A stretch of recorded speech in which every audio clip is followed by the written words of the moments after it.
Hi everyone, welcome back to EasyEDA's hands-on course. In our last lesson, we covered how to configure libraries, we imported external libraries, internal libraries, and even set up our image library. Now in this session, we're moving on to a brand new topic, how to define and initialize functions. Here's a quick breakdown of what we go through today. Variable definitions, function creation, system initialization, flash upload instructions, and finally a quick summary. Let's start with the button definitions and then move on to the ADC, which is the analog signal input. We're using VS Code with Platform IO for development, and since we already imported all the necessary libraries in the last session, we can just jump straight into the writing the variables. So first, we're going to define the button pins. Now, one thing to watch out for, make sure your variable names don't repeat. If we already got a button 1, we'll name this one button 2 to keep things clear. Next, we define a Boolean flag to check whether the button has been pressed and whether it's a short press or a long press. We also add a timestamp to record the button when it's pressed. This helps us tell if the press was long or short. And of course, we add a debounce time. Say 50 milliseconds, just to avoid accidental triggers due to signal noise. Pro tip here, try to name your variables properly in English or at least something meaningful.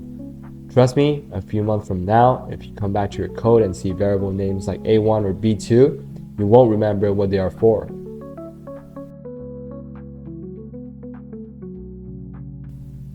Next is the ADC setup. Let's define our ADC. This is for voltage measurement. Min voltage, let's set this to 6.4 volt, low battery threshold. Max voltage, set this to 8.4 volt, fully charged voltage. And divider ratio, let's keep it at 8.4. We'll also define a sample count, says 10. So we will read the voltage 10 times and average the result. That gives us much more accurate data. All of these are global variables, so we can easily pass them around in different functions later. Now let's move on to defining our servos. To keep things tidy, I like to break things into label sections like button, ADC, servo. It makes it easier to find stuff later. We're using the servo.h library here, which we already imported earlier. If you didn't import it yet, your code will throw errors here. So we define the first servo, assign a GPIO pin. We have 4 servos total, connected to servo 1, GPIO 14, servo 2, GPIO 16, servo 3, GPIO 12, servo 4, GPIO 13. If your PCB uses different pins, be sure to update those values accordingly. Next up, let's define our OLED screen. We're using a UAG2 display with the SSD1306 driver, communicating with over hardware I2C. SCL clock, GPIO 5, SDA data, GPIO 4. Make sure these matches your hardware wiring exactly. Now, let's define our Wi-Fi password. For now, we'll leave it as an empty string, which means the device will create an open hotspot, makes connecting easier and faster. Of course, if you're connected about security, you can set a proper password here later. Now let's move on to the web server. First, we import the web server library, and then we specify a port number. We're using port 80. Why port 80? Well, it's the default HTTP port, so users don't have to type it in manually. Just entering the IP address will redirect them automatically. Avoid using reserved or sensitive ports like 53 DNS, 22 SSH, or 21 FTP that can cause conflicts. Next, we'll set up some execution stage tags. Why do we need these? Because when the web server is running, we need to know which part of the logic we're currently in. Otherwise, if a request triggers the entire flow at once, the program might crash or freeze. We also define an INT variable called active status to manage different modes. We're using a switch case structure to handle logic. It's a way faster than a bunch of if, else statements. That said, if you prefer if-else for clarity, you can totally switch over and use string variables like idle, walk, stop, totally up to you. Let's also define an emoji status variable. Later, when we display faces on the screen, we'll use this to decide which face to show. We'll even set up a variable to track the previous emoji to avoid unnecessary updates. Now for NTP, the network time protocol, to sync the device clock with the internet. We'll use Alien's NTP server, set time zone off at +8 China Standard Time, refresh every 60,000 ms in 1 minute. Be extra careful when spelling. One typo and the whole sync function will fail. Now let's configure our weather API. We're using Sendverse for this. Make sure the domain name exactly matches what they list their API docs. We define server global variables to store the return weather data. These will be shared with other partner code. And don't forget to add flags to track whether we have already made a request. No need to call the API repeatedly and waste power. Last step, find a variable from the config file name. This file will be saved as the FS file system later. You can change the name, but don't change the file extension. That part needs to stay the same.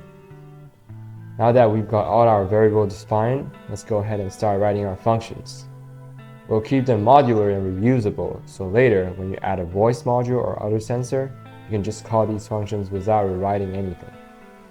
For example, if I want to test a robot's forward movement, I just call forward in setup or root, upload the code, and check if it works. Super efficient. Let's begin by writing our button handler functions. A quick tip here, don't add unnecessary symbols like colons by mistake when you're typing, especially when copying from tutorials. Stick to clean syntax. Once the function is written, compile your code right away to check any errors.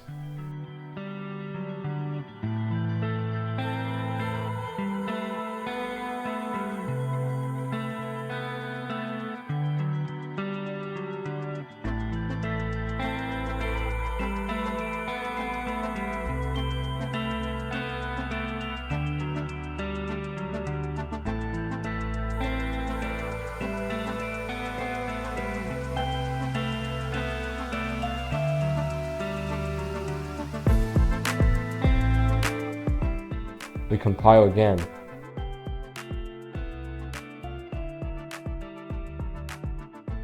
This time, no errors. You might see one warning, which we can ignore for now. No big deal. Cool, let's move on and write the rest of functions. Now we are going to write a function for handling interrupts. And we are going to force it to be stored in RAM. That way it will respond faster than it will be flashed. Of course, if you don't want to bother with that, you can totally remove the ATTR macro. It still works, the only difference is a few milliseconds of delay. So unless you're doing super time sensitive tasks, it's not a big deal. Next, we create a function called Wi-Fi handle. This is going to be the main control center of all our Wi-Fi related logic.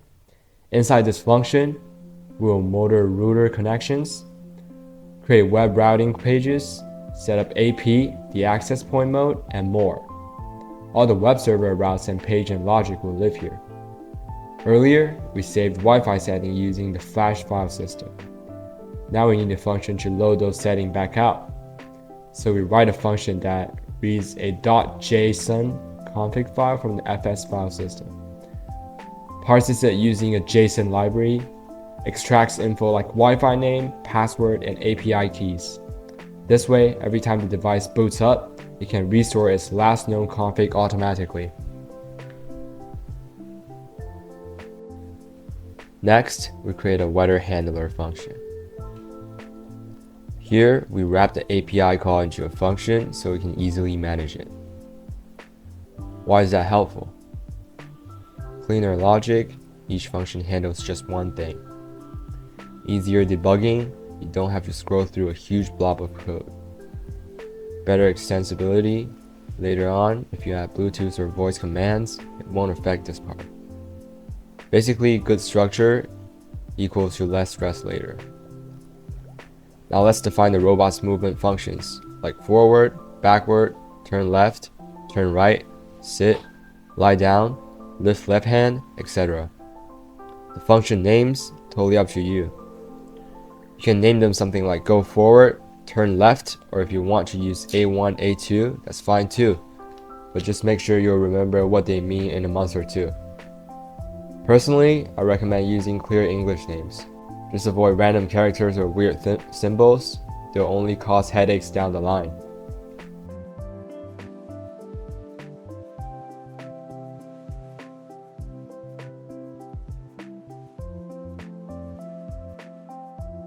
Next up, it's our function for voltage measurement using ADC. This function calculates the current battery level, shows the percentage, and let us know when to recharge. Again, keep the function modular, make it way easier to test or update.